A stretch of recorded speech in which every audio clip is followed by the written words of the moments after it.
News ಸಂಗಮಕ್ಕೆ ಸ್ವಾಗತ. ಮೊದಲಿಗೆ headlines. Kushalnagar ತಾಲೂಕಿನ ದುಬಾರಿಯಲ್ಲಿ ವಿಶ್ವ ಆನೆಗಳ ದಿನಾಚರಣೆ ಕಾರ್ಯಕ್ರಮ ಅರ್ಥಪೂರ್ಣವಾಗಿ ನಡೆಯಿತು. ಕೆಆರ್ಪೇಟೆ ತಾಲೂಕಿನ ಗವಿಮಠದ ಶ್ರೀ ಸ್ವತಂತ್ರ ಸಿದ್ದಲಿಂಗೇಶ್ವರ ದೇವಾಲಯದ ಆವರಣದಲ್ಲಿ ವಿವಿಧ ಅಭಿವೃದ್ಧಿ ಕಾಮಗಾರಿಗೆ ಚಾಲನೆ ನೀಡಲಾಯಿತು. ಪಾವಗಡ ತಾಲೂಕಿನ ಗುಂಡ್ಲಹಳ್ಳಿ ಗ್ರಾಮದಲ್ಲಿ ಶೇಂಗಾ ಬೆಳೆಯನ್ನ ಕಾಡುಹನ್ನಿಗಳು ನಾಶಪಡಿಸಿರುವ ಘಟನೆ ನಡೆದಿದೆ.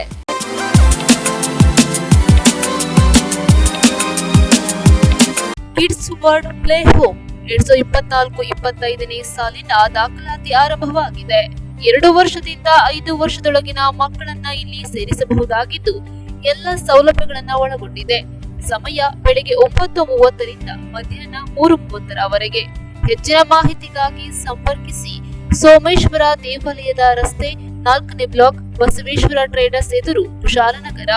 ಮೊಬೈಲ್ ಸಂಖ್ಯೆ 9538412301. ಕುಶಾಲನಗರ ತಾಲೂಕಿನ ಫಾತಿಮಾ ಸಂಯುಕ್ತ ಪದವಿ ಪೂರ್ವ ಕಾಲೇಜಿನಲ್ಲಿ ನಶಮುಕ್ತ ಭಾರತ ಕಾರ್ಯಕ್ರಮ ಹಮ್ಮಿಕೊಳ್ಳಲಾಗಿತ್ತು.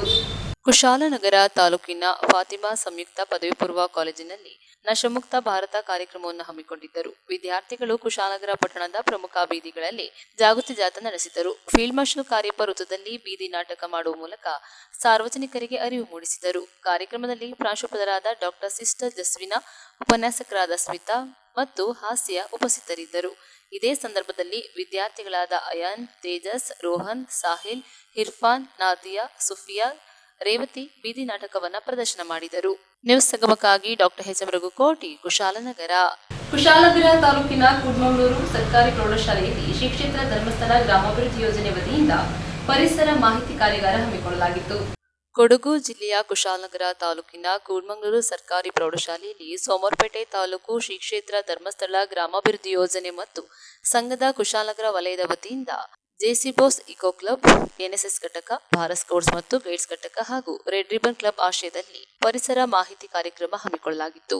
ಕಾರ್ಯಕ್ರಮದಲ್ಲಿ ಶಾಲಾ ಆವರಣದಲ್ಲಿ ಗಿಡ ನೆಡುವ ಮೂಲಕ ಕಾರ್ಯಕ್ರಮಕ್ಕೆ ಚಾಲನೆ ನೀಡಿದ ಕೂಡ್ಮಂಗ್ಳೂರು ಗ್ರಾಮ ಪಂಚಾಯಿತಿ ಅಧ್ಯಕ್ಷ ಡಿ ಭಾಸ್ಕರ್ ನಾಯಕ್ ಮಾತನಾಡಿ, ಮುಂದಿನ ಉತ್ತಮ ಭವಿಷ್ಯಕ್ಕಾಗಿ ನಾವು ಪರಿಸರ ಸಂರಕ್ಷಣೆಗೆ ಸಂಕಲ್ಪ ತೊಡಬೇಕು ಎಂದರು. ಪರಿಸರ ಪ್ರತಿಜ್ಞಾ ವಿಧಿ ಬೋಧಿಸಿ ಪರಿಸರ ಸಂರಕ್ಷಣೆ ಕುರಿತು ಮಾಹಿತಿ ನೀಡಿದ ಮುಖ್ಯ ಶಿಕ್ಷಕ ಟಿಜಿ ಪ್ರೇಮ್ಕುಮಾರ್, ಪ್ರತಿಯೊಬ್ಬರು ತಮ್ಮ ಸುತ್ತಲಿನ ಪರಿಸರದಲ್ಲಿ ಸ್ವಚ್ಛತೆ ಕಾಪಾಡಿಕೊಂಡು ಗಿಡ ನೆಟ್ಟು ಅದನ್ನು ಪೋಷಿಸಿ ಬೆಳೆಸುವ ಮೂಲಕ ಪರಿಸರ ಸಂರಕ್ಷಣೆಯಲ್ಲಿ ತೊಡಗಿ ಉತ್ತಮ ಪರಿಸರ ನಿರ್ಮಾಣಕ್ಕೆ ಪಣ ತೊಡಬೇಕು ಎಂದರು. ಧರ್ಮಸ್ಥಳ ಸಂಘದ ಕುಶಾಲನಗರ ವಲಯದ ಮೇಲ್ವಿಚಾರಕಿ ಪೂರ್ಣಿಮಾ ಪರಿಸರ ಮಾಹಿತಿ ಕಾರ್ಯಕ್ರಮದ ಕುರಿತು ಪ್ರಾಸ್ತಾವಿಕವಾಗಿ ಮಾತನಾಡಿದರು. ಸಂಘದ ಯೋಜನೆಯ ತಾಲೂಕು ಕೃಷಿ ಅಧಿಕಾರಿ ರಾಜಣ್ಣ ಸಂಘದ ಧ್ಯೇಯೋದ್ದೇಶಗಳನ್ನು ತಿಳಿಸಿದರು. ಪರಿಸರ ಮಾಹಿತಿ ನೀಡಿದರು. ಶಾಲಾ ಎಸ್ಟಿಎಂಸಿ ಅಧ್ಯಕ್ಷರಾದ ಎಎಂ ಜವರಯ್ಯ ಅಧ್ಯಕ್ಷತೆ ವಹಿಸಿದ್ದರು.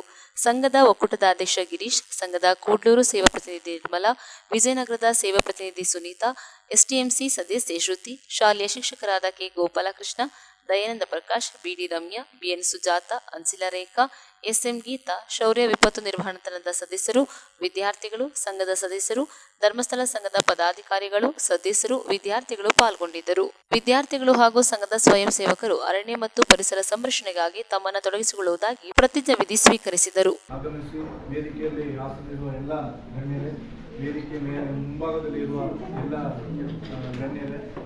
ಪುಟಾಣಿ ಮಕ್ಕಳೇ,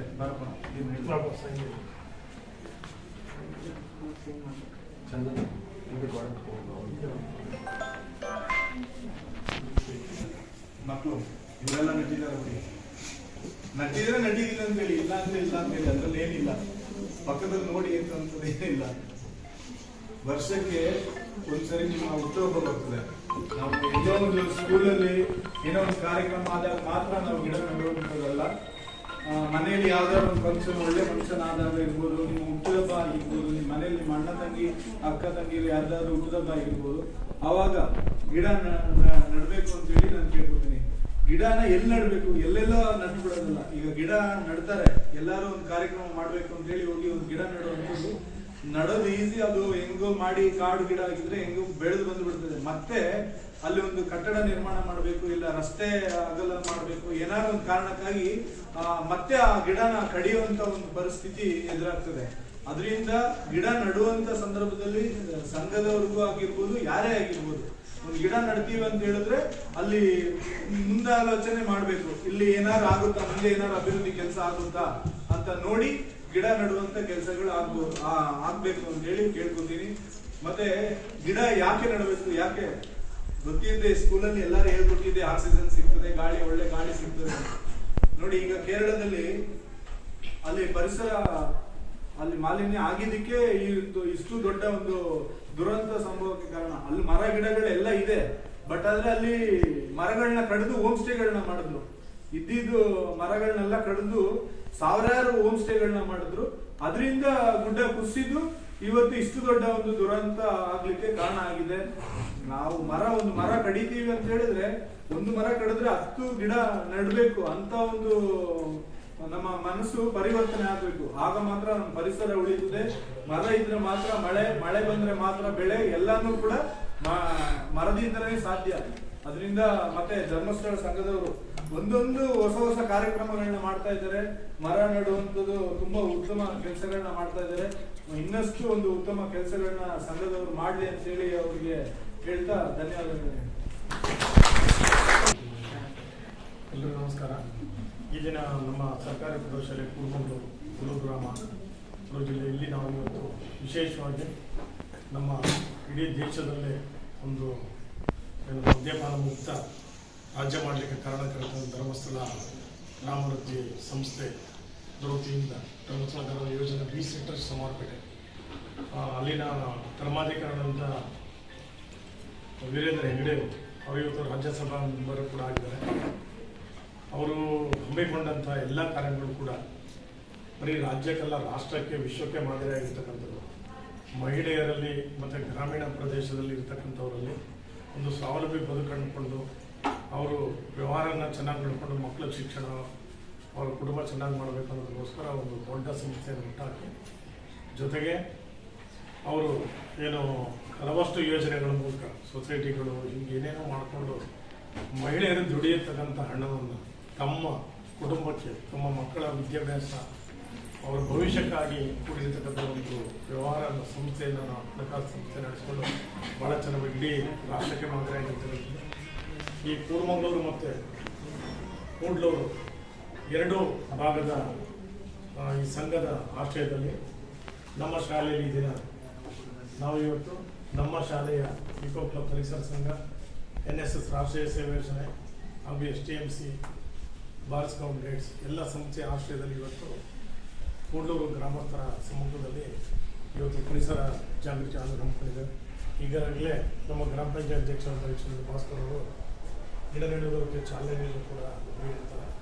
ಆ ಮೂಲಕ ನೀವು ಒಂದಿನಕ್ಕೆ ಮಾತ್ರ ಸಾಧ್ಯವಾಗಿರ್ತಕ್ಕಂಥದ್ದು ನಿರಂತರವಾಗಿ ನಮ್ಮ ಶಾಲೆಯೂ ಕೂಡ ಸೊಸೈಟಿಗಳಿಂದ, ಊರು ಪಂಚಾಯತ್ಗಳ ಸಹಕಾರದಿಂದ ಸುಮಾರು 3 ಗಿಡವನ್ನು ನೆಟ್ಟು ಬೆಳೆಸ್ತಾ ಇದ್ದಾರೆ. ಅದನ್ನು ಉಳಿಸ್ತಕ್ಕಂಥದ್ದು ನಮ್ಮ ಜವಾಬ್ದಾರಿಯಾಗಿರ್ತದೆ. ಮಕ್ಕಳಾಗ್ಬೋದು, ಸಾರ್ವಜನಿಕರು ಸೇರಿ ನಾವು ಬಿಸಿಲು ಮಳೆ ಬಂದಾಗ ನೆರಳು ಹೋಗುತ್ತದೆ, ಒಂದು ಬೈಕು ಕಾರ್ ಹಾಕಲಿಕ್ಕೆ ಮತ್ತೊಂದು ನಿಲ್ಲಲಿಕ್ಕೆ. ಆದರೆ ಆ ಗಿಡ ರಕ್ಷಣೆ ನಮ್ಮದು ನೆಟ್ಟು ಗಿಡವನ್ನು ಉಳಿಸೋಕ್ಕೋಸ್ಕರ ಜವಾಬ್ದಾರಿಯಾಗಿರ್ತದೆ.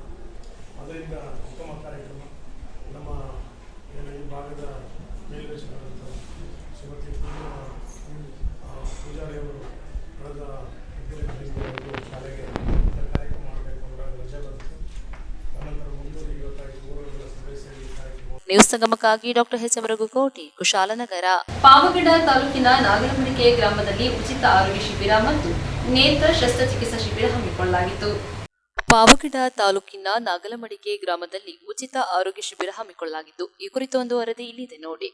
ಪಾವಗಡ ತಾಲೂಕಿನ ನಾಗಲಮಡಿಕೆ ಗ್ರಾಮದಲ್ಲಿ ಸುರಪನೇನಿ ವಿದ್ಯಾಸಾಗರ್ ಫೌಂಡೇಶನ್, ಶಂಕರ್ ಕಣ್ಣಿನ ಆಸ್ಪತ್ರೆ ಬೆಂಗಳೂರು, ಹೆಲ್ಪ್ ಸೊಸೈಟಿ, ವಾಸವಿ ಟ್ರಸ್ಟ್ನ ಗುರುಕುಲಂ ಪಾಠಶಾಲೆಯಲ್ಲಿ ಏರ್ಪಡಿಸಿದ್ದ ಆರೋಗ್ಯ ತಪಾಸಣಾ ಮತ್ತು ನೇತ್ರ ಶಸ್ತ್ರಚಿಕಿತ್ಸಾ ಶಿಬಿರ ಹಮ್ಮಿಕೊಳ್ಳಲಾಗಿತ್ತು. ಇನ್ನು ಈ ಶಿಬಿರಕ್ಕೆ ಚಾಲನೆ ನೀಡಿ ಮಾತನಾಡಿದ ವಿದ್ಯಾಸಾಗರ್ ಅವರು, ನಾಗಲಮಡಿಕೆ ಗ್ರಾಮದಲ್ಲಿ ಜನರು ಬಹುತೇಕ ರೈತರೇ ಆಗಿದ್ದು, ಪ್ರತಿನಿತ್ಯ ತಮ್ಮ ಕಾಲ್ನಡಿಗೆಯಲ್ಲಿ ಹೊಲ ಗದ್ದೆಗಳಿಗೆ ತೆರಳಿ ಕೆಲಸ ಮಾಡುವುದನ್ನು ರೂಢಿಸಿಕೊಳ್ಳಬೇಕು ಹಾಗೂ ಹೆಚ್ಚು ನೀರು ಕುಡಿಯುವುದು ಮತ್ತು ದುಶ್ಚಟಗಳಿಂದ ದೂರವಿರಬೇಕು. ಕ್ರಮಬದ್ಧ ಆಹಾರ ಸೇವನೆ ಮಾಡಬೇಕು. ಆಗ ಮಾತ್ರ ಆರೋಗ್ಯವಂತ ಜೀವನ ನಡೆಸಲು ಸಾಧ್ಯವಾಗುತ್ತದೆ. ಇನ್ನು ನಮ್ಮ ಸಂಸ್ಥೆಯಿಂದ ಕೋವಿಡ್ ಸಂದರ್ಭದಲ್ಲಿ ಲಕ್ಷಾಂತರ ಫುಡ್ ಕಿಟ್ ವಿತರಣೆ ಮಾಡಲಾಗಿದೆ. ಕೊರೋನಾ ಸೋಂಕಿತರಿಗೆ ಆನ್ಲೈನ್ ಮೂಲಕವೇ ಯೋಗ ಶಿಕ್ಷಣ ನೀಡುತ್ತಾ ರೋಗಿಗಳಿಗೆ ಆತ್ಮಸ್ಥೈರ್ಯ ಮೂಡಿಸಿತ್ತು.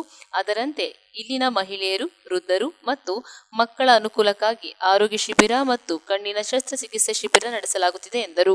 ನಂತರ ಮಾತನಾಡಿದ ಶಂಕರ್ ಕಣ್ಣಿನ ಆಸ್ಪತ್ರೆಯ ವೈದ್ಯರಾದ ಡಾಕ್ಟರ್ ಮನೋಜ್ ರವರು, ಆರೋಗ್ಯ ಇದ್ದರೆ ಎಲ್ಲವೂ ಇದ್ದಂತೆ. ಹಾಗಾಗಿ ಈ ಶಿಬಿರದಿಂದ ನಮ್ಮಲ್ಲಿರುವ ರೋಗಗಳನ್ನ ಮೊದಲು ಪತ್ತೆ ಹಚ್ಚಲು ಅನುಕೂಲವಾಗುತ್ತದೆ.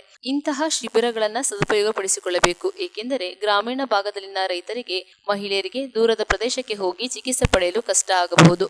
ಆದರೆ ಈ ದಿನ ಅವಶ್ಯಕತೆ ಇದ್ದವಂತವರಿಗೆ ಶಂಕರ್ ಕಣ್ಣಿನ ಆಸ್ಪತ್ರೆಯಿಂದ ಶಸ್ತ್ರಚಿಕಿತ್ಸೆ ಕರೆದುಕೊಂಡು ಹೋಗಿ ಚಿಕಿತ್ಸೆ ನೀಡಿ ನಿಮ್ಮನ್ನ ಇಲ್ಲಿಯೇ ಬಿಡಲಾಗುತ್ತದೆ. ಎಲ್ಲರೂ ಇದನ್ನ ಸದುಪಯೋಗಪಡಿಸಿಕೊಳ್ಳಿ ಎಂದರು. ಇದೇ ಸಂದರ್ಭದಲ್ಲಿ ಸುರಪನೇನಿ ವಿದ್ಯಾಸಾಗರ್ ಫೌಂಡೇಶನ್ ಸಂಸ್ಥೆಯ ಕಾರ್ಯದರ್ಶಿ Rani Vidyasagar, doctor Pranay, doctor Yamuna, doctor Shashikiran, Vishnu, Vasavi trust Ramamurthy, help society ಅಧ್ಯಕ್ಷರಾದ ಮಾನವ್ ಶಶಿಕಿರಣ್ ಸೇರಿದಂತೆ ಹಲವರು ಉಪಸ್ಥಿತರಿದ್ದರು. ಅದು ನೀವು ಉಪಯೋಗಿಸ್ಕೋಬೇಕಾಗತ್ತೆ. ಇನ್ನೊಂದು ವಿಷಯ ಏನಂದರೆ, ಈ ಆರೋಗ್ಯ ವ್ಯವಹಾರಗಳಲ್ಲಿ ಯಾರೋ ಬರ್ತಾರೋ, ಯಾರೋ ಡಾಕ್ಟ್ರು ಏನೋ ಮಾಡ್ತಾರಂತ ಅಂದ್ಕೋಬೇಡಿ. ಫಸ್ಟು ನಾವು ನಮ್ಮ ಆರೋಗ್ಯ ಏನಂದರೆ, ನಮ್ಮ ಆರೋಗ್ಯ ಹೇಗೆ ಚೆನ್ನಾಗಿರುತ್ತಂದರೆ ನಮ್ಮ ಜೀವನ ಶೈಲಿ ಏನಿದೋ, ನಾವು ಊಟ ತಿಂಡಿ ಹೇಗೆ ಮಾಡ್ತೀವೋ ಅದೇ ರೀತಿ ನಾವು ಯಾವ ರೀತಿ ವ್ಯವಸಾಯ ವ್ಯವಹಾರನಲ್ಲಿ ಆಗ್ಬೋದು, ಬೇರೆ ವ್ಯವಹಾರನಲ್ಲಿ ಆಗ್ಬೋದು, ನಾವು ಜಮೀನಿಗೆ ಹೋಗ್ತೀವಿ. ಅಂದರೆ ರೈತರು ಆಗಿರುವವರು ನೀವೆಲ್ಲ ಜಮೀನಿಗೆ ಹೋಗ್ತೀರಿ, ಗೆದ್ದಕ್ಕೆ ಹೋಗ್ತೀರಿ, ಹೇಗೆ ಮಾಡಬೇಕು, ನಾವು ಯಾವ ರೀತಿ ಮೇಂಟೈನ್ ಮಾಡ್ಕೋಬೇಕಂತ ಅದು ತಿಳ್ಕೋಬೇಕು. ಊಟ ತಿಂಡಿ ವ್ಯವಸ್ಥೆ ಕರೆಕ್ಟೇ ಇರಬೇಕು. ಫಸ್ಟು BP ಜಾಸ್ತಿ ಆಗಿದೆ, ಶುಗರ್ ಜಾಸ್ತಿ ಆಗಿದೆ ಅಂತ ಕೇವಲ ಅದು ನಿಮ್ಮ ಶರೀರದಿಂದ ಬರಲ್ಲ. ಅದು ನಿಮ್ಮ ಒಂದು ಜೀವನ ಶೈಲಿ ಏನಿರುತ್ತೋ ಆ ಜೀವನ ಶೈಲಿಯಿಂದ ನಿಮಗೂ ಸ್ವಲ್ಪ ಕಷ್ಟ ಆಗುತ್ತೆ. ನಿಮಗೂ ಒಂದು ವಿಷಯ ಹೇಳ್ತೀನಿ, ಇಲ್ಲಿರೋರು ಕೆಲವ್ರಿಗೆ ಏನೋ BP ಶುಗರ್ ಇರ್ಬೋದು. ನನಗೆ ಮಾತ್ರ BP ಶುಗರ್ ಇಲ್ಲ. ನನಗೂ 68 ವರ್ಷ ವಯಸ್ಸು, 68 years age. I don't have any BP or sugar. ಇದು ಕಾರಣ ಏನಂದರೆ, ನಂದು ಊಟ ತಿಂಡಿ ವ್ಯವಸ್ಥೆ. 8 ವರ್ಷದಿಂದ ನಾನು ಪೂರ್ತಿ ಶಾಕಾಹಾರಿ ಆಗಿಬಿಟ್ಟಿದ್ದು. ಅದು ಜೊತೆಯಲ್ಲಿ ನಾವು ಯೋಗ, ಪ್ರಾಣಾಯಾಮ ಇದು ಎರಡು ಇರುತ್ತೆ. ಇದು ಎರಡು ನಾವು ರೆಗ್ಯುಲರಾಗಿ ಮಾಡ್ಕೊಂಡು ಬರ್ತಾ ಇದ್ದೀವಿ. ಯಾಕೆ ಹೇಳ್ತಾ ಅಂತ, ಇದು ನನ್ನ ವಿಷಯ ನಿಮಗೂ ಹೇಳಬೇಕು. ನೀವು ನಮ್ಮ ನೋಡಿದ ಮೇಲೆ ಅಂದ್ಕೊಳ್ತಿದ್ರಿ ಏನು ಸಾರು ಹೀಗೆ ಈ ಥರ ಆ್ಯಕ್ಟಿವ್ ಇದ್ರೆ, ಇದೇ ಕಾರಣ. ನಾವಿಲ್ಲಿ ಒಂದು ತೋಟ ತೊಗೊಂಡಿದ್ವಿ. ತೋಟದಲ್ಲಿ ಬೆಳಗ್ಗೆ ಬರ್ತೀನಿ, 5:30-6 ಗಂಟೆ ಬರ್ತೀನಿ. 5:30-6 ಗಂಟೆಗೆ ಸುಮಾರು ಒಂದು 4-5 ಕಿಲೋಮೀಟರ್ ವಾಕಿಂಗ್ ಆಗ್ಬಿಡ್ತೀವಿ. ಕೆಲಸ ಮಾಡೋರು ಇರ್ತಾರೆ, ತೋಟ ಕೆಲಸ ನೋಡಿಕೊಂಡು ಅವರು ಇರ್ತಾರೆ, ಎಷ್ಟು ಜನ ಇರ್ತಾರೆ. ಆದ್ರೂ ನಾವು ಅಲ್ಲಿ ಇನ್ವಾಲ್ವ್ ಆಗಬೇಕು. ಅದೇ ರೀತಿ ತಾವು ಗೆದ್ದೆ ಕೆಲಸ ಆಗ್ಬೋದು, ತೋಟ ಕೆಲಸ ಆಗ್ಬೋದು, ಇನ್ನೊಂದು ಕೆಲಸ ಆಗ್ಬೋದು, ಏನೋ ಬೀಜ ಹಾಕ್ಬಿಟ್ಟಿದ್ರೆ ಬಿಡಬೇಡಿ. ದಿನ ಹೋಗ್ತಾ ಇರಿ, ನಿಮ್ಗೆ ಆರೋಗ್ಯ ಚೆನ್ನಾಗಿರುತ್ತೆ. ನೀರು ಚೆನ್ನಾಗಿ ಕುಡಿ. ಎಷ್ಟು ನೀರು ಕುಡಿಕಾಗುತ್ತೋ ಅಷ್ಟು ನೀರು ಕುಡಿತಾ ಇರಿ. ತಪಾಸಣೆ ಕೂಡ ಈ ಒಂದು ಆರೋಗ್ಯ ಶಿಬಿರದ ಒಂದು ಭಾಗವಾಗಿದೆ. ಸೊ ಈ ಒಂದು ಶಿಬಿರವನ್ನು ತಾವು ನಡೆಸ್ಕೊಡಬೇಕು ಅಂತ ಹೇಳ್ಬಿಟ್ಟು ಆಲ್ಮೋಸ್ಟ್ ನಾವು 2-3 ವೀಕ್ಸಿಂದ ಒಂದು 2-3 ವಾರಗಳಿಂದ ನಾವು ಮಾತುಕತೆ ಮಾಡ್ತಾ ಇದ್ವಿ. ಸೊ ನಮ್ಗೆ ತುಂಬ ಸಂತೋಷ ಆಯಿತು. ಯಾಕಂತ ಹೇಳಿದ್ರೆ ನಮ್ಮ ಒಂದು ಮುಖ್ಯ ಧ್ಯೇಯ ಏನು ಅಂತ ಹೇಳಿದ್ರೆ, ಕೊನೆ ದಿನ ಎಲ್ಲ ಬಡ ಜನಗಳಿಗೆ ಕಣ್ಣಿನ ಒಂದು ಶಸ್ತ್ರಚಿಕಿತ್ಸೆ ಆಗಿ ಕಣ್ಣಿನ ಯಾವುದೇ ಒಂದು ತೊಂದರೆ ಇದ್ದರೆ ಅವರಿಗೆ ಫ್ರೀ ಆಫ್ ಕಾಸ್ಟ್ ಆಗಿ ಮಾಡಿಕೊಟ್ಟು ಅವರ ಒಂದು ಜೀವನನ ಚೆನ್ನಾಗಿ ನೋಡ್ಕೊಳ್ಳುವಂತೆ ಮಾಡುವುದೇ ನಮ್ಮದು ಒಂದು ಮುಖ್ಯ ಉದ್ದೇಶ. ಸೊ ಆ ಒಂದು ನಿಟ್ಟಿನಲ್ಲಿ ನಾನು ವಿದ್ಯಾಸಾಗರ್ ಸರ್ಗೆ ಓಕೆ ಅಂತ ಹೇಳಿದೆ. ಆದರೆ ನಮಗೆ ತುಂಬ ಒಂದು ಪ್ರಾಬ್ಲಮ್ಸ್ಗಳಿತ್ತು, ಅದೆಲ್ಲ ನಾನು ಡೀಟೇಲ್ಸ್ ಹೇಳೋಕ್ಕೆ ಹೋಗೋದಿಲ್ಲ. ಆದರೆ ಸರ್ ತುಂಬ ಅಂದರೆ ತುಂಬ ಅವರು ಹೋರಾಡಿದ್ದಾರೆ. ನೀವು ಏನು ತೊಂದರೆ ಮಾಡ್ಕೊಳ್ಬೇಡಿ, ಅದನ್ನೆಲ್ಲ ನಾನು ಬಿಡಿ, ನೀವು ಬಂದು ಜಸ್ಟ್ ನೀವು ನನಗೆ ನಡೆಸ್ಕೊಡಿ ಅಂತ ಹೇಳ್ಬಿಟ್ಟು ಅವರು ನಮಗೆ ಭರವಸೆ ಕೊಟ್ಟು ನಮ್ಮ ಆ್ಯಕ್ಚುಲಿ ಹೇಳಬೇಕು ಅಂದರೆ ನಮ್ಮ ಬೆನ್ನೆಲುಬಾಗಿ ಅವರೇ ನಿಂತು. ಸೊ ಅವರು ನಿಂತು ನಮಗೆ ಇಲ್ಲಿ ಬರೋದಕ್ಕೆ ಅವರು ಈ ಒಂದು ಶಿಬಿರದಲ್ಲಿ ಭಾಗವಹಿಸಲು ಒಂದು ಅವಕಾಶ ಮಾಡಿಕೊಟ್ಟಿದ್ದಾರೆ. ಅವರಿಗೆ ಮೊದಲನೇದಾಗಿ ನಾನು ಧನ್ಯವಾದ ಹೇಳ್ಕೊಡ್ತೀನಿ. ಹಾಗೆ ಈ ಒಂದು ಶಿಬಿರಕ್ಕೆ ತಾವೆಲ್ಲ ಬಂದಿದ್ದೀರಾ, ನಮ್ಮ ಎಲ್ಲ ಒಂದು ಕೆಲಸ ಕಾರ್ಯಗಳನ್ನು ಬದಿಗೊತ್ತಿ ಈ ಒಂದು ಶಿಬಿರಕ್ಕೆ ಬಂದಿದ್ದೀರಾ. ಹಾಗೂ ತಮ್ಮ ಒಂದು ಕಣ್ಣಿನ ತಪಾಸಣೆ ಕೂಡ ನಾನು ಮಾಡಿದ್ದೀರಾ. ಸೊ ನಾನು ಒಂದು ಹೇಳಬೇಕು ಏನು ಅಂತ ಹೇಳಿದರೆ, ನೀವು ಇವಾಗ ಹೊರಗಡೆ ನೀವು ಇದೇ ಒಂದು ಫಾರ್ ಎಕ್ಸಾಂಪಲ್ ಕ್ಯಾಟ್ರಾಕ್ಟ್ ಸರ್ಜರಿ ಅಂತೀವಿ, ಹೊರೆ ಶಸ್ತ್ರಚಿಕಿತ್ಸೆ ಹೊರಗಡೆ ನೀವು ಮಾಡೋದಾದರೆ ಒಂದು 30-40 ಸಾವಿರ ನೀವು ಖರ್ಚು ಮಾಡಬೇಕಾಗುತ್ತೆ. ಆದರೆ ನಮ್ಮ ಇದರಲ್ಲಿ ನಮ್ಮ ಹಾಸ್ಪಿಟಲಲ್ಲಿ ನೀವು ಯಾವ ರೀತಿಯೂ ಖರ್ಚು ಮಾಡೋಕ್ಕಿರೋದಿಲ್ಲ. ಸೊ ಎಲ್ಲ ಫ್ರೀ ಆಫ್ ಕಾಸ್ಟ್. ನಾವು ನಿಮ್ಮ ಹೊರೆ ಶಸ್ತ್ರಚಿಕಿತ್ಸೆ ಮಾಡಿಸ್ತೀವಿ, ಅದೇ ರೀತಿ ಊಟ ಕೊಡ್ತೀವಿ, ತಿಂಡಿ ಕೊಡ್ತೀವಿ. ಸೊ ನಾವು ಇವಾಗ ಕರ್ಕೊಂಡೋಗಿ ನಾಳೆ ಎಲ್ಲ ನಿಮ್ಮದೆಲ್ಲ ಶಸ್ತ್ರಚಿಕಿತ್ಸೆ ಎಲ್ಲ ಮಾಡಿ ನಾಡ್ದು ಬೆಳಗ್ಗೆ ಇಲ್ಲಿಗೆ ಕರ್ಕೊಂಡು ಬಿಡ್ತೀವಿ. ಈ ಥರ ನಮ್ಮ ಒಂದು ಪ್ರೊಸೀಜರ್ ಇದೆ. ಸೊ ಹಾಗಾಗಿ ಈ ಒಂದು ಸೇವೆಯನ್ನು ನೀವು ಪಡ್ಕೊಳ್ಬೇಕು. ಹಾಗೆ ಒಂದು ಮತ್ತೆ ಈ ಒಂದು ಕಾರ್ಯಕ್ರಮಕ್ಕೆ ಮತ್ತು ಈ ಒಂದು ಶಿಬಿರಕ್ಕೆ ನಮಗೆ ಅವಕಾಶ ಕೊಟ್ಟಂಥ ವಿದ್ಯಾಸಾಗರ್ ಸರ್ಗೆ ಮತ್ತೆ ಮಗದೊಮ್ಮೆ ಧನ್ಯವಾದ ಹೇಳುತ್ತಾ ಈ ಒಂದು ನ್ಯೂಸ್ ಸಂಗಮಕ್ಕಾಗಿ ಅನಿಲ್ ಯಾದವ್, ಪಾವಗಡ, ತುಮಕೂರು. ಕೊಡಗು ಜಿಲ್ಲೆಯ ಕುಶಾಲನಗರ ತಾಲೂಕಿನ ದುಬಾರೆಯಲ್ಲಿ ವಿಶ್ವ ಆನೆಗಳ ದಿನಾಚರಣೆ ಅರ್ಥಪೂರ್ಣವಾಗಿ ನಡೆಯಿತು. ಕೊಡಗು ಜಿಲ್ಲೆಯ ಸಾಕಣೆ ಶಿಬಿರ ದುಬಾರೆಯಲ್ಲಿ ವಿಶ್ವ ಆನೆಗಳ ದಿನಾಚರಣೆ ಅರ್ಥಪೂರ್ಣವಾಗಿ ಆಚರಿಸಲಾಯಿತು. ಸಾಕಣೆ ಶಿಬಿರ ದುಬಾರೆಯಲ್ಲಿ ಮುಂಜಾನೆಯಿಂದಲೇ ಆನೆಗಳನ್ನ ಕಾವೇರಿ ನೀರಿನಲ್ಲಿ ಜಳಕ ಮಾಡಿಸಿ ಬಣ್ಣ ಬಣ್ಣಗಳಿಂದ ಅಲಂಕಾರ ಮಾಡಿ ಆನೆ ಮೇಲೆ ಚಿತ್ರ ಬಿಡಿಸಲಾಯಿತು. ಬಳಿಕ ಹೂವು ಹಾರ ಹಾಕಿ ದೊಡ್ಡ ಮತ್ತು ಮರಿ ಆನೆಗಳಿಗೆ ದುಬಾರೆ ಬಸವೇಶ್ವರ ದೇವಾಲಯದಲ್ಲಿ ಪೂಜೆ ಸಲ್ಲಿಸಿ ವಿಶೇಷ ಆಹಾರ ನೀಡಲಾಯಿತು.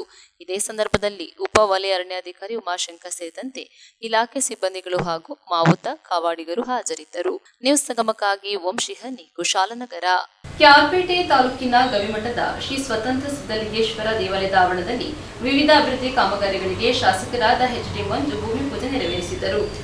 ಕ್ಯಾರ್ಪೇಟೆ ತಾಲೂಕಿನ ಶರಣಶ್ರದ್ಧ ಕೇಂದ್ರವಾಗಿರುವ ಗವಿಮಠದ ಶ್ರೀ ಸ್ವತಂತ್ರ ಸಿದ್ಧಲಿಂಗೇಶ್ವರ ದೇವಾಲಯದ ಆವರಣದಲ್ಲಿ ಕಲ್ಯಾಣಿ ಉದ್ಯಾನವನ, ಚೆಕ್ ಡ್ಯಾಂ ಸೇರಿದಂತೆ 9 ಕೋಟಿ ರು ವೆಚ್ಚದ ವಿವಿಧ ಅಭಿವೃದ್ಧಿ ಕಾಮಗಾರಿಗಳಿಗೆ ಶಾಸಕರಾದ ಎಚ್.ಡಿ. ಮಂಜು ಭೂಮಿ ಪೂಜೆ ನೆರವೇರಿಸಿದರು. ಕಾಮಗಾರಿಗೆ ಚಾಲನೆ ನೀಡಿ ಮಾತನಾಡಿದ ಶಾಸಕ ಎಚ್.ಡಿ. ಮಂಜು, ಪವಾಡ ಪುರುಷ ಶ್ರೀ ಸ್ವತಂತ್ರ ಸಿದ್ಧಲಿಂಗೇಶ್ವರರ ಗದ್ದುಗೆಯ ಪುಣ್ಯಕ್ಷೇತ್ರವಿರುವ ಕ್ಯಾರ್ಪೇಟೆ ತಾಲೂಕಿನಲ್ಲಿ ಜನಿಸಿ ಅಭಿವೃದ್ಧಿ ಕಾರ್ಯಕ್ಕೆ ಚಾಲನೆ ನೀಡುತ್ತಿರುವುದು ನನ್ನ ಸೌಭಾಗ್ಯ. ಈ ದೇವಾಲಯವು ರಾಜ್ಯದ ಮಾಜಿ ಮುಖ್ಯಮಂತ್ರಿ ಬಿಎಸ್ ಯಡಿಯೂರಪ್ಪ ಅವರ ಮನೆ ದೇವರಾಗಿದ್ದು, ಅವರು ಮುಖ್ಯಮಂತ್ರಿಗಳಾಗಿ ಅಧಿಕಾರದಲ್ಲಿದ್ದ ಅವಧಿಯಲ್ಲೇ ಅಭಿವೃದ್ಧಿ ಕಾಮಗಾರಿಯ ಯೋಜನೆಯು ಮಂಜೂರಾಗಿ ಅನುಷ್ಠಾನಗೊಂಡಿತ್ತು. ಆದರೆ ಸಣ್ಣ ಪುಟ್ಟ ಸಮಸ್ಯೆಗಳಿಂದಾಗಿ ಕಾಮಗಾರಿ ಆರಂಭವಾಗಿರಲಿಲ್ಲ. ಪ್ರಸ್ತುತ ಸಮಸ್ಯೆಯನ್ನು ಬಗೆಹರಿಸಿ ಇಂದು ಸಾವಿರಾರು ಭಕ್ತ ಸಮೂಹ ಒಳಗೊಂಡಿರುವ ದೇವಾಲಯದ ಅಭಿವೃದ್ಧಿ ಕಾಮಗಾರಿಗೆ ಬಿಡುಗಡೆಯಾಗಿರುವ 9 ಕೋಟಿ ರು ಅನುದಾನದಲ್ಲಿ ಪವಿತ್ರ ಕಲ್ಯಾಣಿ, ಸುಂದರವಾದ ಉದ್ಯಾನವನ, ಚೆಕ್ ಡ್ಯಾಂ ಸೇರಿದಂತೆ ಅನೇಕ ಕಾಮಗಾರಿಗಳಿಗೆ ಗುದ್ದಲಿ ಪೂಜೆ ನೆರವೇರಿಸುತ್ತಿದ್ದೇವೆ. ಗುತ್ತಿಗೆದಾರರು ಕೂಡ ಪವಾಡ ಪುರುಷರ ನೆಲಬೀಡಿನ ಅಭಿವೃದ್ಧಿಗೆ ಸಹಕಾರಿಯಾಗುವ ನಿಟ್ಟಿನಲ್ಲಿ ಗುಣಮಟ್ಟದ ಕಾಮಗಾರಿ ಕೈಗೊಳ್ಳಬೇಕೆಂದು ಶಾಸಕ ಮಂಜು ತಿಳಿಸಿದರು. ಕಾರ್ಯಕ್ರಮದ ದಿವ್ಯ ಸಾನ್ನಿಧ್ಯ ವಹಿಸಿ ಮಾತನಾಡಿದ ಗವಿಮಠದ ಪೀಠಾಧ್ಯಕ್ಷರಾದ ಶ್ರೀ ಸ್ವತಂತ್ರ ಚನ್ನವೀರಯ್ಯ ಮಹಾಸ್ವಾಮೀಜಿ ಮಾತನಾಡಿ, ತಾಲೂಕಿನ ಶರಣಶ್ರದ್ಧ ಕೇಂದ್ರವಾಗಿರುವ ಗವಿಮಠ ಕ್ಷೇತ್ರಕ್ಕೆ ಮಹತ್ವವುಳ್ಳ ಇತಿಹಾಸವಿದೆ. ಆದ್ದರಿಂದ ಗುತ್ತಿಗೆದಾರರು ಸ್ಥಳೀಯರಾಗಿದ್ದು ಶ್ರೀಮಠದ ಸದ್ಭಕ್ತರಾಗಿರುವುದರಿಂದ ಶಾಶ್ವತವಾಗಿ ಉಳಿಯುವ ಗುಣಮಟ್ಟದ ಕಾಮಗಾರಿಗಳಿಗೆ ಹೆಚ್ಚು ಒತ್ತು ನೀಡಿ ಕೆಲಸ ಮಾಡಬೇಕೆಂದು ಕರೆ ನೀಡಿದರು. ಇದೇ ಸಂದರ್ಭದಲ್ಲಿ ಜೆಡಿಎಸ್ ತಾಲೂಕು ಅಧ್ಯಕ್ಷರಾದ ಎಎನ್ ಜಾನಕಿರಾಮ್, ಯುವ ಜನತಾದಳದ ರಾಜ್ಯ ಪ್ರಧಾನ ಕಾರ್ಯದರ್ಶಿ ಕುರುಬಹಳ್ಳಿ ನಾಗೇಶ್, ತಾಲೂಕು ಪಂಚಾಯಿತಿ ಮಾಜಿ ಸದಸ್ಯರಾದ ಬೂಕನಕೆರೆ ಹುಲ್ಲೇಗೌಡ, ಬಿಜೆಪಿ ಪ್ರಧಾನ ಕಾರ್ಯದರ್ಶಿ ಜೋಕನಹಳ್ಳಿ ಪ್ರಕಾಶ್, ವಿಠಲಾಪುರ ಗ್ರಾಮ ಪಂಚಾಯತ್ ಅಧ್ಯಕ್ಷರಾದ ಕುಮಾರ್, ಸದಸ್ಯರಾದ ರಾಜಶೇಖರ್, ಮುಖಂಡ ನಾರಾಯಣ್, ಹರೀಶ್, ದೇವರಾಜು, ಅಪ್ಪಾಜಿ, ತೋಟಪ್ಪ ಶೆಟ್ಟಿ, ಬ್ಯಾಂಕ್ ಪರಮೇಶ್, ಮೆಳ್ಳಹಳ್ಳಿ ರವಿಕುಮಾರ್, ಪ್ರಥಮ ದರ್ಜೆ ಗುತ್ತಿಗೆದಾರರಾದ ದೊದ್ದನಕಟ್ಟೆ ಪಾಂಡು, ಅರ್ಚಕ ಹೇಮಂತ್ ಕುಮಾರ್ ಸೇರಿದಂತೆ ಇನ್ನಿತರರು ಉಪಸ್ಥಿತರಿದ್ದರು. ಬಂದ ಸಂದರ್ಭದಲ್ಲಿ ಸುಮಾರು ವಿಚಾರಗಳು ಚರ್ಚೆ ಆದ. ಇದು ಬಹುತೇಕ ನಮ್ಮ ಕಾರ್ಯಕ್ರಮ ಅಲ್ಲ, ತುಂಬ ಹಿಂದಿನ ಕಾರ್ಯಕ್ರಮನೇ ಇದು. ಆ ಸಂದರ್ಭದಲ್ಲಿ ಯೋಗೇಶ್ ಅದೇ ರೀತಿ ನಮ್ಮ ಮಂಜಣ್ಣವರು ಕೂಡ ನಮ್ಮ ಸುತ್ತಮುತ್ತ ಸ್ಥಳೀಕರನ್ನು ಕರೆದು ಕೂತು ಮಾತಾಡಿಕೊಂಡು ಒಂದು ನಿರ್ಧಾರ ತಗೊಳ್ಳಿ ಅಂತ ಹೇಳಿದ್ರು. ಹಾಗಾಗಿ ಕಲ್ಯಾಣಿ ಎಲ್ಲಿ ಮಾಡಬೇಕು ಅನ್ನೋದೇ ಒಂದು ಗೊಂದಲಮಯ ಆಗಿತ್ತು ಎಲ್ಲರಿಗೂ ಕೂಡ. ಆದರೆ ಒಂದು ವೀರಶೈವ ಪರಂಪರೆ ಆಗಿರ್ಬೋದು, ಶಾಸ್ತ್ರ ಪುರಾಣ ಯೋಗಗಳು ಇರ್ಬೋದು, ಪ್ರತಿಯೊಂದರಲ್ಲೂ ಕೂಡ ಭೂಮಿಯೂ ಕೂಡ ಒಂದು ಈಶಾನ್ಯಲ್ಲೇ ನೀರು ಬರುತ್ತೆ. ಯಾರಿಗೂ ಇವತ್ತು ಸಣ್ಣ ಮನೆ ಕಟ್ಟಿದ್ರು ಕೂಡ ಅದನ್ನು ಮೊದಲು ಶಾಸ್ತ್ರಬದ್ಧವಾಗಿ ಮಾಡ್ತಾರೆ. ಆದರೆ ನಮ್ಮ ಮಠದಲ್ಲಿ ಕೂಡ ಹಿಂದೆ ನಾನಾ ಕಡೆ ಈಗ ಒಳಗಡೆ ಬಾವಿ ಇತ್ತು, ಅಗ್ನಿಮೂಲೆಯಲ್ಲೂ ಬಾವಿ ಇತ್ತು, ಕುಬೇರ ಮೂಲೆಯಲ್ಲಿ ಒಂದು ಸಣ್ಣದಾಗಿತ್ತು ಒಂದು. ನಾವು ಕೂಡ ಚಿಕ್ಕ ವಯಸ್ಸಿಂದಲೂ ಇಲ್ಲಿ ಮಾಡ್ಕೊಂಡು ಬಂದಿದ್ದೀವಿ. ನಮ್ಮ ಅಕ್ಕಪಕ್ಕ ಎಲ್ಲರಿಗೂ ಗೊತ್ತಿದೆ. ಹಾಗಾಗಿ ಇಲ್ಲಿ ಮಾಡೋದು ಏನಂತಂದರೆ ಎಲ್ಲರೂ ಈಗ ಈಶಾನ್ಯಕ್ಕೆ ಬರಬೇಕು ಅನ್ನೋದು ಒಂದು, ಅಂದರೆ ನಮ್ಮ ಸ್ಥಳೀಕವಾದ ಒಂದು ಅಭಿಪ್ರಾಯ ಏನಂತಂದರೆ, ಕಟ್ಟೆಗಳು ಬಂದಾಗ ಮಣ್ಣು ಹೊತ್ತಿಕೊಂಡ್ಬಂದರೆ ಆ ಮಣ್ಣು ತುಂಬಿಕೊಂಡ್ರೆ ತೆಗೆಯೋರು ಯಾರು ಅಂತ ಒಂದು ಕೆಲವರ ಪ್ರಶ್ನೆ. ಯಾಕಂದ್ರೆ ಅವರು ಒಂದು ಸಲಹೆಷನು ಒಂದು ಅವ್ರಿಗೆ ಒಂದು ಅನುಭವಗಳನ್ನು ಅವ್ರು ಹೇಳ್ತಾರೆ. ಯಾಕಂದ್ರೆ ನಮ್ಮ ಮಠ ಮಾಡೋದು ಮಾಡ್ತಾರೆ, ಒಂದು ಶಾಶ್ವತವಾಗಿ ಒಳ್ಳೇದು ಮಾಡಲಿ ಅಂತ ಅವರ ಒಂದು ಅನಿಸಿಕೆಗಳನ್ನು ಹೇಳಿದ್ದಾರೆ.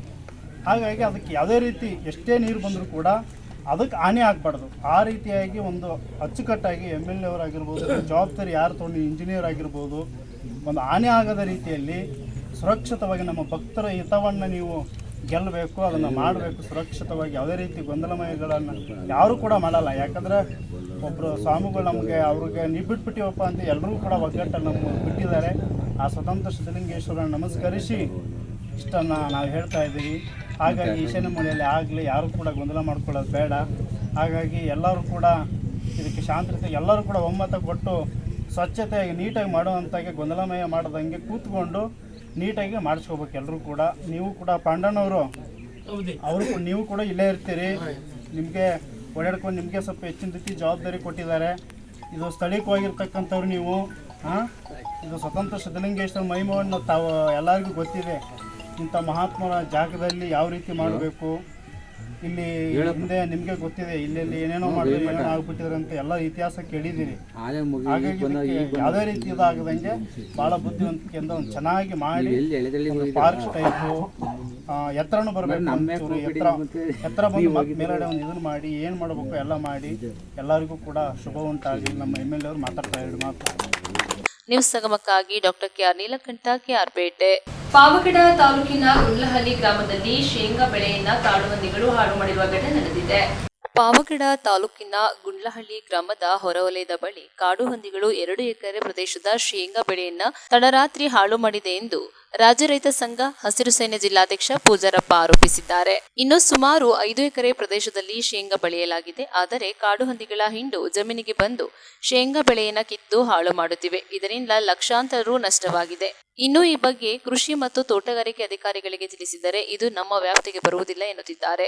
ಅರಣ್ಯ ಇಲಾಖೆ ಅಧಿಕಾರಿಗಳು ಲಕ್ಷಾಂತರ ರೂಪಾಯಿ ನಷ್ಟವಾದರೆ ಕೇವಲ 10 ರಿಂದ 15 ಸಾವಿರ ಪರಿಹಾರ ನೀಡುತ್ತಾರೆ. ಇದರಿಂದ ರೈತರಿಗೆ ಪ್ರಯೋಜನವಿಲ್ಲ. ಹಾಗಾಗಿ ಪರಿಹಾರ ಮೊತ್ತವನ್ನು ಹೆಚ್ಚಿಸುವಂತೆ ಒತ್ತಾಯಿಸಿದ್ದಾರೆ. ತಾಲೂಕಿನ ಕಸ್ಬಾ ಹೋಬಳಿ ಗುಂಡ್ಲಹಳ್ಳಿ ಸರ್ವೆ ನಂಬರ್ 105ರಲ್ಲಿ ಸುಮಾರು 5 ಎಕರೆ ಜಮೀನಿಗೆ ಒಂದು 3 ಮೂಟೆ ಕಡಲೆ ಬೀಜ ಹಾಕ್ಸಿದ್ವಿ. ಇಲ್ಲಿವರೆಗೂ ಕಳೆ ಸೊಪ್ಪು ತಗೊಂಡು ಇವತ್ತು ಬೀಜಕ್ಕೆ ಒಂದು 12,000, ಕಳಿಗೆ ಒಂದು ಪಲ್ಲ ಬೀಜಕ್ಕೆ ಬಂದು 40 ರಿಂದ 50 ಸಾವಿರ ಖರ್ಚು ಬರ್ತೈತೆ. ಇವತ್ತು ಅಷ್ಟೊಂದು ದುಡ್ಡಿಕ್ಕಿ ನಾವು ಇವತ್ತು ಬೆಳೆ ಚೆನ್ನಾಗೈತೆ ಅಂತ ಹೇಳ್ಕೊಂಬ ಟೈಮ್ನಲ್ಲಿ ಈಗ 2 ರಾತ್ರಿ ಬಂದು ನಿನ್ನೆ ಮತ್ತು ಮೊನ್ನೆ ರಾತ್ರಿ ಬಂದು ಇಡೀ 5 ಎಕರೆ ಪೈಕಿ ಒಂದು 2-3 ಎಕರೆ ಎಲ್ಲ ದೇವಾಗ್ಬಿಟ್ಟವು ಗಿಡ.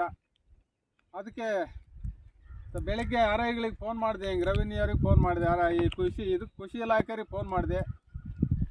ಇಲ್ಲ ಸರ್ ಇದು ಅರಣ್ಯ ಆಫೀಸ್ ಗೊತ್ತೈತೆ ಅಂದ್ರೆ ಅರಣ್ಯ ಆಫೀಸ್ ಹತ್ರ ಮಾತಾಡಿದೆ. ಅವರೇನೋ ನಿಮ್ಮದೊಂದು ಫೋಟೋ ಮತ್ತು ಅದು ಒಂದು ಬೆಳೆ ದುಡಿಕರನ್ನ ಪತ್ರ ಕೊಟ್ಟರೆ ಅದಕ್ಕೇನು ಪರಿಹಾರ ಗೊತ್ತೈತೆ ಕೊಡ್ತೀವಿ ಅಂದರೆ ಅದು ಒಂದು 15-20 ಸಾವಿರ ಒಳಗೆ ಅಂತಂದರು. ಆದರೆ ಸರ್ಕಾರ ಇಂಥ ಪರಿಹಾರ ಕಾಟಾಚಾರ ಕೊಟ್ಟರೆ ರೈತಗೇನು ಸಂತೋಷ ಆಗಲ್ಲ. ಇವತ್ತು ನೋಡಿ ನಮ್ಮ ಬೆಳೆ ಇವತ್ತೊಂದು 30 ಚೀಲ, ಒಂದೊಂದು ಪಲ್ಲ 30 ಚೀಲ ಕಡಲೆಕಾಯಿ ಆಗೋದು. 30 ಚೀಲ ಒಂದು ಪಲ್ಲ ಬೀಜ 30 ಅಂದರೆ ಅಲ್ಲಿಗೆ ಒಂದು 90 ಚೀಲ ಕಡಲೆಕಾಯಿ ಆಗೋದು. ಇವರೆಲ್ಲಿ 15-20 ಸಾವಿರ ಕೊಟ್ಟರೆ ಕಾಟಾಚಾರಕ್ಕೆ ಕೊಡ್ತಾರೆ. ಸರ್ಕಾರ ಇಂಥ ಬೆಳೆ ನಷ್ಟ ಆಗಿದ್ದಕ್ಕೆ ಒಂದು ದೊಡ್ಡ ಮಟ್ಟದಲ್ಲಿ 50,000ದಿಂದ 1 ಲಕ್ಷ ರೂಪಾಯಿವರೆಗೂ ಪರಿಹಾರ ಕೊಡಬೇಕು. ಅಂಥದ್ದು ಇವರೇನು 15-20 ಸಾವಿರ ಕೊಟ್ಟು ಕೈ ತೊಳ್ಕೊಬೋದಲ್ಲ ಸ್ವಾಮಿ. ದೇಶಕ್ಕನ್ನು ಕೊಡೋ ರೈತನಿಗೆ ಒಂದು ಕ್ರಮಬದ್ಧವಾಗಿ ಅವನಿಗೆ ಮನಸ್ಸು ತೃಪ್ತಿ ಪಡೋ ಅಂಥದ್ದು ಒಂದು ಅನುದಾನ ಸಿದ್ದರಾಮಯ್ಯ ಸರ್ಕಾರ ಬಿಡುಗಡೆ ಮಾಡಬೇಕು. ನೀವು ಇದೇ ಥರ ಬಿಡುಗಡೆ ಮಾಡಿದ್ರೆ ರೈತ ಅನ್ನ ಬೆಳೆಯೋದು ನಿಲ್ಸಾಗ್ಬಿಡ್ತಾನೆ. ಯಾಕಂದರೆ ದೇಶಕ್ಕೆ ಅನ್ನ ಕೊಡೋ ರೈತನಿಗೆ ಏನು ಇಲ್ಲಿ ನೋಡಿದ್ರೆ ಹೆಣ್ಣಾಳಿಗೆ 8 ಗಂಟೆಗೆ ಬರ್ತಾರೆ, 2 ಗಂಟೆಗೆ ಹೋಗ್ತಾರೆ, 300 ರೂಪಾಯಿ ಕೂಲಿ. ಗಂಡಾಳಿಗಳಿಗೆ 600-700 ರೂಪಾಯಿ ಕೂಲಿ. ಇಂಥ ಕೂಲಿ ಕೆಲಸ ಮಾಡಿ ಇಷ್ಟು ಲಾಸ್ ಮಾಡ್ಕೊಂಡ್ರೆ ರೈತ ಬದುಕು ಕೈ ಬಿಟ್ಟ ಮೇಲೆ ಈ ದೇಶದ ಆಹಾರ ಬೆಳೆಯ ಭದ್ರತೆ ಕಂಪ್ಲೀಟಾಗಿ ಕೈ ಬಿಡ್ತಾರೆ. ರೈತ ಆತ್ಮಹತ್ಯೆ ದಾರಿ ಹಿಡಿತಾನೆ. ಇವತ್ತು ಎಷ್ಟೋ ಮನೆಗಳು ಸಾಲ ಸೋಲ ಮಾಡಿ ಇವತ್ತು ಬೆಳೆ ಬೆಳೆದಾಗ ಕೊಡ್ತೀವಿ ಅಂದರೆ ಬೆಳೆ ಎಲ್ಲ ಕಿತ್ತಿ ಗಂಜಿ ಬೈಲಕ್ಕೆ ಹಾಕೋದಾಗ ಕನಿಷ್ಠ ಇಲ್ಲ ಅಂದ್ರೆ ಒಂದು 50,000ದಿಂದ 1 ಲಕ್ಷ ಪರಿಹಾರ ಕೊಡ್ದಿದ್ದು ಏನು ಕೊಡ್ತಾರೆ ಸ್ವಾಮಿ ನೀವು? ಅದಕ್ಕೆ ತಕ್ಷಣ ಈ ಕ್ರಮಬದ್ಧವಾಗಿ ಸಿದ್ದರಾಮಯ್ಯ ಸರ್ಕಾರ ಇವತ್ತು 50,000ದಿಂದ 1 ಎಕರೆಗೆ 1 ಲಕ್ಷ ರೂಪಾಯಿ ಪರಿಹಾರ ಕೊಟ್ಟರೆ ಆ ರೈತ ಚೇತರಿಸ್ಕೊಂತಾನೆ, ಇಲ್ಲದ್ರೆ ಆತ್ಮಹತ್ಯೆ ದಾರಿ ಹಿಡಿತಾನೆ. ಖಂಡಿತವಾಗಿ ನ್ಯೂಸ್ ಸಂಗಮಕ್ಕಾಗಿ ಅನಿಲ್ ಯಾದವ್, ಪಾವಗಡ, ತುಮಕೂರು. ಕೊನೆಯಲ್ಲಿ ಮತ್ತೊಮ್ಮೆ ಹೆಡ್ಲೈನ್ಸ್. ಕುಶಾಲನಗರ ತಾಲೂಕಿನ ದುಬಾರಿಯಲ್ಲಿ ವಿಶ್ವ ಆನೆಗಳ ದಿನಾಚರಣೆ ಕಾರ್ಯಕ್ರಮ ಅರ್ಥಪೂರ್ಣವಾಗಿ ನಡೆಯಿತು. KR ಪೇಟೆ ತಾಲೂಕಿನ ಗವಿಮಠದ ಶ್ರೀ ಸ್ವತಂತ್ರ ಸಿದ್ಧಲಿಂಗೇಶ್ವರ ದೇವಾಲಯದ ಆವರಣದಲ್ಲಿ ವಿವಿಧ ಅಭಿವೃದ್ಧಿ ಕಾಮಗಾರಿಗೆ ಚಾಲನೆ ನೀಡಲಾಯಿತು. ಪಾವಗಡ ತಾಲೂಕಿನ ಗುಂಡ್ಲಹಳ್ಳಿ ಗ್ರಾಮದಲ್ಲಿ ಶೇಂಗಾ ಬೆಳೆಯನ್ನ ಕಾಡುಹಂದಿಗಳು ನಾಶಪಡಿಸಿರುವ ಘಟನೆ ನಡೆದಿದೆ.